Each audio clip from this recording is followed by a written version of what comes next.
नदी का जलस्तर बढ़ रहा है। पटना में 48 घंटे में दीघा घाट पर 92 सेंटीमीटर और गांधी घाट पर 59 सेंटीमीटर जलस्तर बढ़ा है। मौसम विभाग ने 28 जिलों में भारी बारिश का अलर्ट जारी कर दिया और ऐसे में बिहार में बाढ़ की आहट महसूस की जा रही है।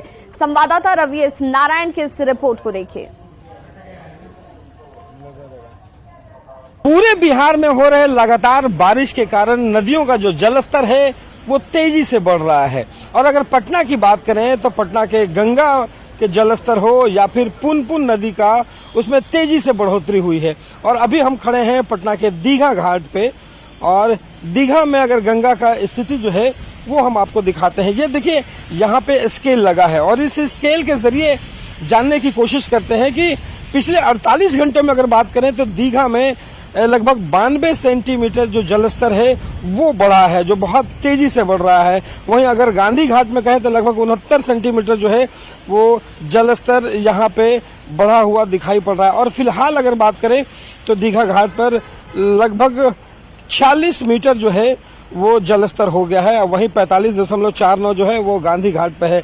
हालांकि ये अभी कह सके कि जो खतरे का निशान है 48.6 उससे बहुत कम है, लेकिन जिस तरीके से लगातार गंगा का जल स्तर बढ़ रहा है वो डराने वाला है। और गंगा के जो रफ्तार को जरा देखिए कि यहाँ पे कल तक जो है वो यहाँ पे गंगा का जो पानी है वो बिल्कुल साफ दिखाई पड़ रहा था। वहीं अब अगर देखेंगे तो पूरा का पूरा जो पानी है वो मटमैला है, क्योंकि कई नदियों के पानी जो है वो जलस्तर जो है वो बढ़ रहा है। नौका विहार चल रहा है कि नहीं? अभी तो हवा का और थोड़ा लहर भी हो गया, इसीलिए बंद है। जी अभी बंद है सर। हवा इतना तेज है कि हल्फा हो गया है पानी में बहुत ज्यादा, इसीलिए अभी बंद है। देखिए, यहाँ पे साफ तौर पे लिखा है कि यहाँ नहाने वालों का घाट नहीं है यहाँ, लेकिन बावजूद जो है वो नहा कर बहुत कितना लोग सर ऊपर से भी छलांग मारते हैं। हम लोग माना भी करते हैं तो नहीं मानता है। कितना अभी 2-4 दिन पहले एक वहाँ डूब गया था। यहाँ तो बहुत कम से कम अभी इस साल 2023 में कम से कम 50 को डूबा है। कैमरा पर्सन सुबोध के साथ रवि एस नारायण, न्यूज 18 पटना। वहीं खबर बगहा से, जहां गंडक नदी के जलस्तर में चढ़ाव और उतराव के बाद से ठकराहा प्रखंड के हरखटोला में नदी का दबाव एक बार फिर से बढ़ चुका है। गंडक की धारा के झुकाव से कराए गए कटावरोधी कार्य पर दबाव अब भी बढ़ता हुआ नजर आ रहा है। नदी के तट को सुरक्षित और मजबूत करने के लिए कटावरोधी कार्य जो किए गए थे उस पर जलधारा का दबाव है और यही वजह है कि इससे यहाँ पर डैमेज होकर ये धंसते हुए दिख रहे हैं। ग्रामीणों में कटाव को लेकर भय का माहौल है।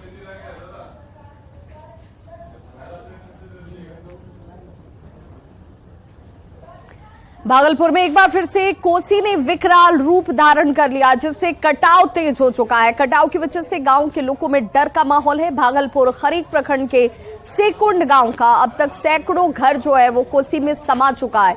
लगातार कटाव होने की वजह से धीरे धीरे लोग गांव से अब पलायन करने को विवश हैं। जिले में लगातार बारिश हो रही है और कोसी के जलस्तर में वृद्धि भी दर्ज की जा रही है।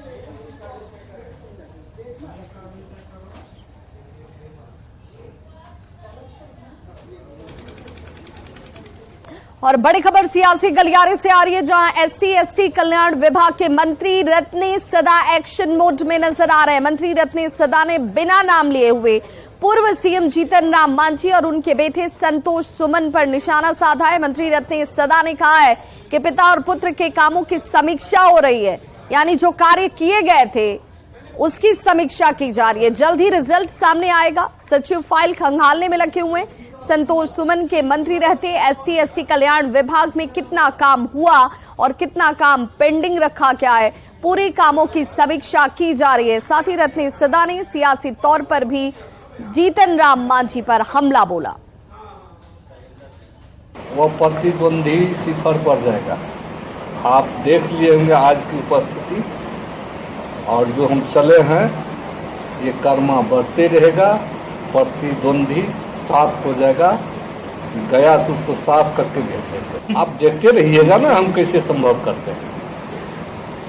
उन्होंने 80 से लेकर के 2023 तक मंत्री, विधायक से मंत्री, मंत्री से मुख्यमंत्री तक बनते रहे। समाज के लिए इन्होंने क्या किया? समाज के साथ धोखा दिया। इन्होंने कहा, जब त्यागपत्र दिया इसका बेटा, कहा मुसहर को या दलित को अपमानित करता है नीतीश कुमार। कल देखे होंगे जिस व्यक्ति के निकट गया वह जूता खुलवा दिया।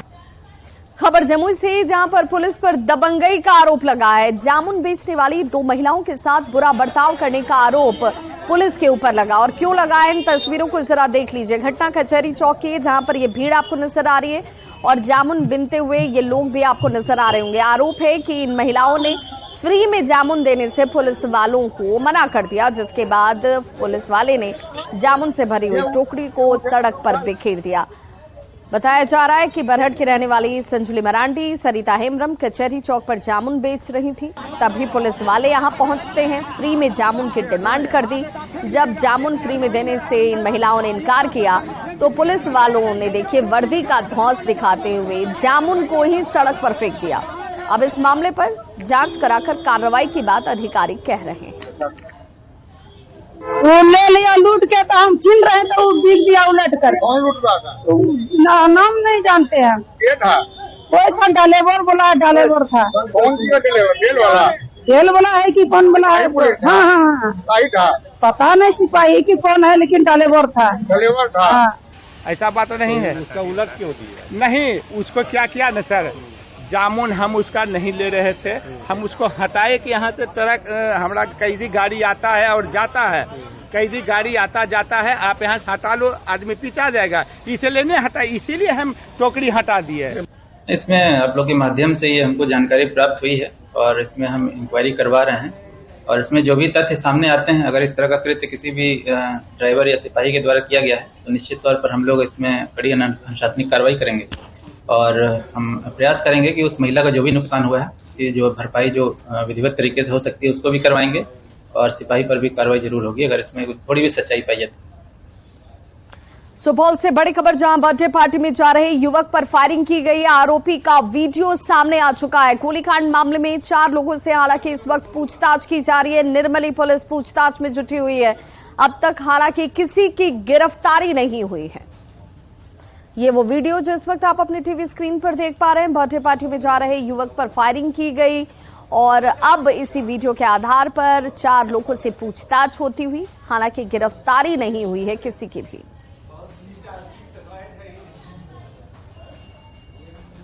समस्तीपुर के रोशड़ा के सीमा गांव में बीती रात एक युवक ने 5 साल के बच्चे की गोली मारकर हत्या कर दी। पुलिस आरोपी युवक के परिजनों को हिरासत में लेकर पूछताछ कर रही है। मृत मासूम की पहचान गांव के विपिन कुमार के पुत्र आर्यन कुमार के तौर पर की गई है। घटना के संबंध में ये कहा जा रहा है कि आर्यन नागपंचमी का मेला देखकर घर वापस आया था और किसी काम से वो पड़ोस के रामानंद यादव की दुकान पर गया। बताया जा रहा है कि दुकान पर रामानंद का पुत्र गौरव उर्फ छोटू बैठा हुआ था, जिसने आर्यन को गोली मार दी। आर्यन के मुंह में ये गोली लगी। आनंद फानन में उसे अस्पताल पहुंचाया गया जख्मी स्थिति में, लेकिन डॉक्टरों ने उसे मृत घोषित कर दिया। इधर